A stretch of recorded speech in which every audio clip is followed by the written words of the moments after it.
काला साया।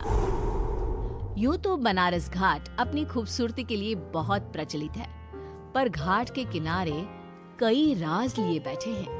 ये कहानी शुरू होती है बनारस के घाट के पास बने ममता निवास से, जहाँ प्रिया लाल जोड़े में ममता के घर उसकी बहू बनकर आती है। आओ आओ बहू, घर को अपने पैरों से पवित्र करो।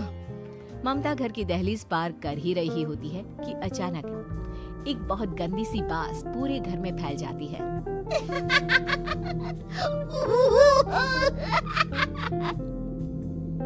ये बदबू और ये आवाजें, ये कौन हंस रहा है माँ? अब ये पड़ोसी ना हमारे थोड़े अलग से है। कहाँ हम शाकाहारी और ये मांस मच्छी खाने वाले। छोड़, तू ध्यान मत दे और गृह प्रवेश कर। और हाँ बहू, अपनी सास की एक बात हमेशा याद रखना, इन पड़ोसियों से तो कभी बात नहीं करेगी। अच्छे लोग नहीं है ये। अपनी सास की ये बात मानेगी ना बेटा? हाँ माँ, जो आपकी मर्जी, मैं उनसे बात नहीं करूंगी। अगले दिन प्रिया अपनी पहली रसोई बनाने रसोई घर में जाती है। ये छोकी बात तो नाक में जा रही है। एक काम करती हूँ, खिड़की खोल देती हूँ। प्रिया खिड़की खोलने जाती है। इतने जाले, लगता है इस खिड़की को कभी खोला ही नहीं गया। पर ऐसा क्यों? ओह, नॉन वेज की स्मेल आती होगी ना। 2 मिनट के लिए खोल लेती हूँ, फिर बंद कर दूंगी।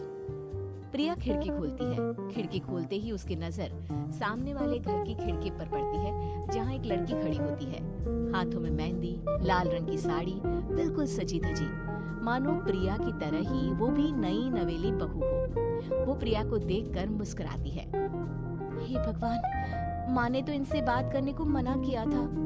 प्रिया फौरन ही खिड़की बंद कर देती है और तवे पर चढ़े रोटी की ओर देखने लगती है, पर वहाँ रोटी न होकर मछली पड़ी होती है। ये क्या? पहली ही रसोई में इतनी बड़ी गलती। हे भगवान, अब मैं क्या करूं? प्रिया बहुत डर जाती है और फौरन रसोई की सफाई करने और फिर सभी के लिए खाना बनाने लग जाती है। जब वो सबको खाना परोसती है, सब तो ठीक है, मैं बेकार में चिंता कर रही थी। हे भगवान, ऐसे ही बस अपनी कृपा बनाए रखना। रात के वक्त जब सब सो रहे होते हैं, तब प्रिया को पायल की आवाज सुनाई देती है, जिससे उसकी आंख खुल जाती है। ये पायल की आवाज कहाँ से आ रही है? प्रिया उठकर उस आवाज के पीछे छत की सीढ़ियों तक जाती है। तभी उसे बच्चे के रोने की आवाज आती है। प्रिया छत पर जाती है तो क्या देखती है? वही लाल साड़ी वाली लड़की अपनी गोद में एक नवजात बच्चे को घुमा घुमा कर सुला रही है। तभी प्रिया की नजर उसके पेट पर पड़ती है। ओह गॉड, ये तो प्रेग्नेंट भी है। सुनिए, बच्चा सो नहीं रहा है क्या? मैं कुछ मदद करूं? नहीं नहीं, आपके घर वालों को अच्छा नहीं लगेगा, मैं संभाल लूंगी। स्नेहा की गोद से बच्चा हाथ मारकर प्रिया की गोद में आने को छटपटाने लगता है।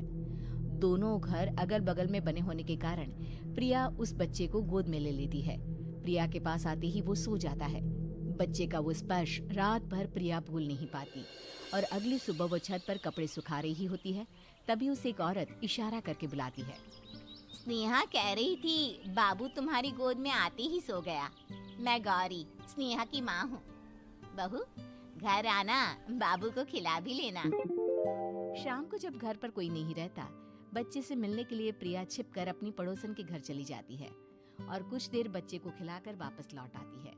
इसके कुछ दिन बाद ही प्रिया को पता चलता है कि वो माँ बनने वाली है। ममता की खुशी का ठिकाना नहीं रहता।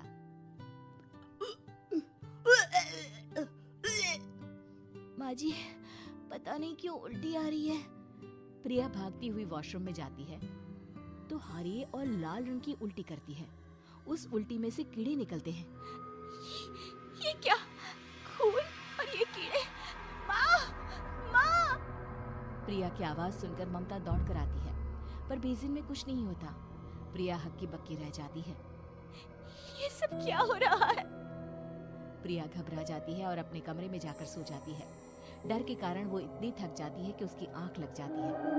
तब उसे ऐसा लगता है उसके पेट पर मानो कोई बैठा हुआ हो। कौन हो? प्रिया के पेट पर एक 5 महीने की बच्ची बैठी हुई थी, जो बुरी तरह जली हुई थी। माँ, तुम ही मुझे लाई ना अपने पेट में। मैं तुम्हारी माँ नहीं हूँ। कौन हो तुम?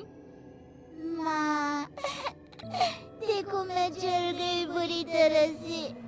6 महीने पेट में रहने को भी मुझे नहीं मिला। सहला दो ना माँ। बचाओ! बचाओ! माँ! ममता दौड़कर कमरे में आती है। प्रिया की बातें सुनकर वो सब समझ जाती है।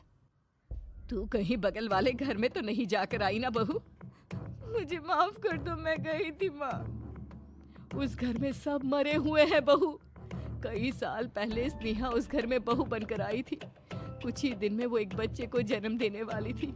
पूरा घर बच्चे के आने की खुशी में खोया था कि एक दिन अचानक उस घर में आग लग गई। सब बुरी तरह जलकर मर गए। गौरी आज भी दादी बनने का इंतजार कर रही है और इसीलिए स्नेहा ने अपना अजन्मा बच्चा तुम्हारी कोख में डाल दिया। ममता ये कह रही होती है कि पीछे से उसके पैरों को एक बच्चा पकड़ लेता है। दादी, दादी। माँ, स्नेहा की गोद में यही बच्चा था। ये बच्चा कौन है फिर? तेरी मौत है। तेरी भी दादी। जिस चीज का ममता को डर था वही हो गया। ममता निवास के ऊपर मौत ने चादर बिछा दी थी। प्रिया का पेट ऐसे बढ़ जाता है मानो 9 महीने का हो। 2 हाथ उसके पेट से बाहर निकलते हैं। बहू, संतोष को फोन कर, किसी पंडित जी को बुला बहू। प्रिया का पति भागता हुआ घर आता है। ये तो होना ही था माँ। तेरा पाप तेरे सामने आ गया तो तू सह नहीं पा रही है। स्नेहा घर में आग लगी नहीं थी, माँ ने लगाई थी, प्रॉपर्टी की लालच में। और वो बच्चा मेरी पहली पत्नी का बच्चा है, मेरा बेटा, जो कि उस आग की चपेट का शिकार हो गया था।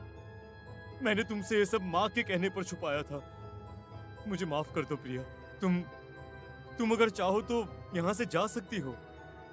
मैं तुम्हें किसी भी बंधन में रखना नहीं चाहता। मेरी शादी हुई है आपसे, मैं आपको छोड़ नहीं सकती, पर उससे पहले हमें स्नेहा, उसकी माँ और बच्चे की आत्मा की शांति करवानी होगी। संतोष और ममता गौरी के घर जाते हैं। अंदर सब कुछ जला हुआ होता है। जमीन पर जली हुई लाशें बिखरी हुई थी। ममता रो रो कर अपने करने की माफी गौरी से मांगती है। प्रिया स्नेहा के घर वालों का अंतिम संस्कार करवा देती है और ममता निवास फिर से आत्माओं के साए से मुक्त हो जाता है।